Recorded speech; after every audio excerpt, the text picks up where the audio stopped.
Oke. Dan dia tergerus dengan proses industrialisasi dan komersialisasi. Tapi bukan berarti semuanya hilang, senyap, dan terkubur dalam proses itu. Tidak berarti semuanya masuk neraka seperti kata Bang Hotman ya? Kodrat pengacara pada dasarnya, kalau dari segi neraka tidak mungkin bersih karena kita harus melindungi, merahasiakan kebobrokan klien. Jadi saya hanya bicara kodrat pekerjaan. Begitu terima klien. Kalau ada pengacara misalnya dia ratusan kali terima honor tapi tetap mengatakan, oh klien saya buka bobroknya. Ya itu the most hypocrite. Oke. Mas Bambang? Ini logika yang agak meloncat sebenarnya, Hotman.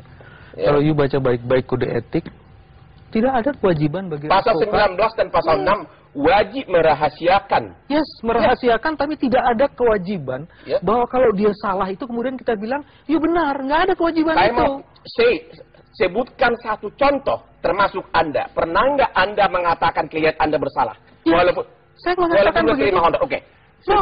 Sebutkan satu kita, makanya saya bilang kita selalu bicara idealisme, tapi begitu uang sudah masuk di kantong, makanya saya bilang pernah nggak pengacara perkara bisnis yang Anda pegang, yang Anda yakin bersalah dan Anda mengatakan yes ini klien saya ini bobrok, pernah nggak? Ada nggak? Iya, saya bikin. Contohnya ada mana? Ada, saya banyak kasus. Aduh, kalau kasus itu datang ke saya, Hotman, makanya strateginya beda.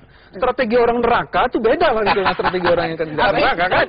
Tapi lebih neraka lagi orang yang munafik. Oke, kita dengarkan strategi Anda seperti apa kalau yang tidak neraka tadi? Dia ngomong tapi nggak ada bukti, selalu ngomong. Aku bisa aja mengatakan soal bersih, tapi mana buktinya? Kasus mana? Saya ingin buktikan, supaya kamu tidak terlalu banyak ngomong, saya akan buktikan. Kalau saya menangani satu kasus, maka saya minta mana case-nya. Terus saya setelah itu, ini tidak bicara uang nih. Setelah saya pelajari case-nya, saya bilang case ini lemah. Anda tidak bisa, Anda cuma punya kekuatan di sini, dan kalau maju, Anda mengalami... Semua lawyer melakukan itu. Saya selesaikan dulu. Semua lawyer melakukan itu. Saya selesaikan begitu. Kalau begitu, saya tidak mau menangani. Ada cukup banyak kasus yang saya tolak. Ada cukup banyak. Jadi dari awal Anda sudah bilang... Kasus narkotika, banyak yang saya tolak. No, saya bilang tidak. Kalau Anda pengedar, Anda silahkan cari yang lain. Kalau Anda pemakai, mungkin saya pertimbangkan. Satu. Kasus koruptor banyak yang datang ke saya, dan saya tolak. Saya bilang, saya kasih syarat, oke, kalau you menangani ini, jelaskan sama saya, Anda ini korban atau pelaku. Kalau korban itu cuma ada 10-20%, saya mau tangani. Kalau pelaku, Anda bisa cari lawyer yang memang bisa menangani kasus-kasus pelaku. Ada itu. Bang Hotman, jadi kalau Anda, kriteria Anda untuk menerima ya akan mengambil kasus saya kasih contoh kepada salah seorang profesor yang dari UNPAD itu, yang dari UGM. Saya tanya sama dia. Dia mengatakan bahwa lawyer harus milih-milih.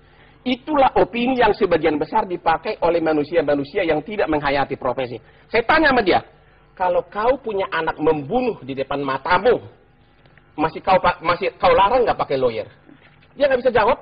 Karena apa? Begitu di pengadilan, lawyer itu ada yang untuk meringankan hukuman, jadi berencana menjadi... Jadi menurut Anda seharusnya lawyer, advokat menerima apapun, kasus yang diajukan kalau memang tidak perlu ada memungkinkan, ya, pada dasarnya begitu.